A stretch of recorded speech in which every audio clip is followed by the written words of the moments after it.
ये करके दिखाओ।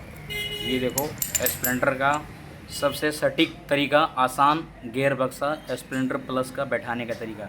सबसे बड़ा ये ले लो गरारी बड़ा वाला, जिसमें ये बुश भी पहले ये बुश ऐसे लगेगा। ये तो कैसे भी लगा सकते, इसको कोई दिक्कत नहीं है। और जो ये गरारी है इसको आप इस तरह से लगाएं। अगर इस तरफ से हिलना चाहिए इसको, अगर आप इसको ऐसे लगा देंगे तो ये काम नहीं करेगा। तो इसको आप ऐसे लगाएंगे तब इसका गियर बक्सा बैठ जाएगा। उसके बाद इसमें आएगा वो एक वाशर। उसके बाद फिर आएगा एक और वाशर। फिर इसमें आएगी तीसरा गियर। जो तीसरा गियर है इसको तीसरा गियर बोलते हैं। इसके बाद फिर एक वाशर आएगा। फिर इसके बाद एक चीज़ ये आएगा। फिर इसका एक वाशर आएगा। एक सापट हमने इसमें लगा चुके हैं, तो अब दूसरा हम आपको दिखा रहे हैं लगा। और हम आपको बैठा के दिखाएंगे सबसे आसान तरीका। ये बैठ गया। अब हम इसको लगाते हैं। इसमें तो कोई वाशर निकलता नहीं, एक वाशर निकलता है, तो इसको आप ऐसे लगा सकते हैं यहाँ से। उसके बाद लगाने के बाद आप इसको ऐसे लगा सकते हैं। अब आ गया गियर सेलेक्टर। तो उसका आप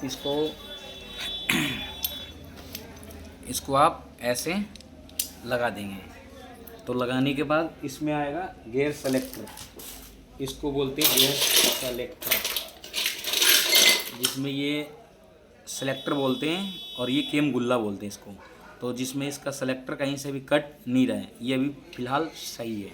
तो इसको हम क्या करेंगे, देखो सबसे तरीका है इसको बैठाने का। आप इसको पहले भी लगा सकते हैं और आप ऐसे भी लगा सकते हो, ये अपना मन की बात है, जैसे भी लगा सकते हो। देखो ये अब इसको ऐसे ही कैसे फिट कर देंगे।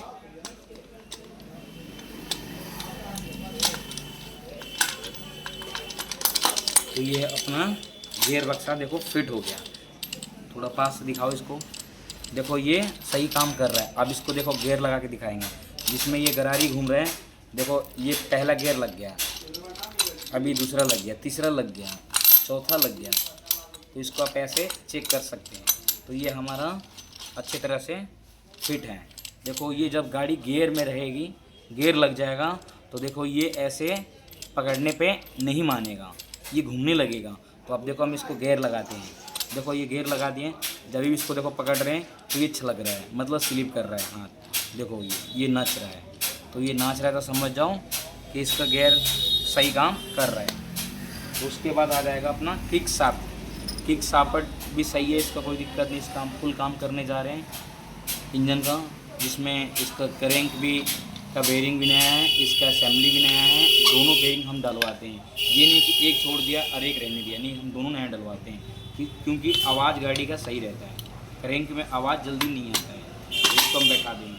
अब इसके बाद ये बैठाते हैं किक साप। तो उसमें ज़रूरी होता है गरारी, ये वाशर, क्योंकि अगर वाशर नहीं लगाएंगे तो किर किर किर की आवाज़ आता है। तो इसलिए हम आप इसको यहाँ पर ऐसे बैठा देंगे। बैठाने के बाद अब इसको हम पैकिंग लगाते हैं, फिर फिट करते हैं, फिर बाद में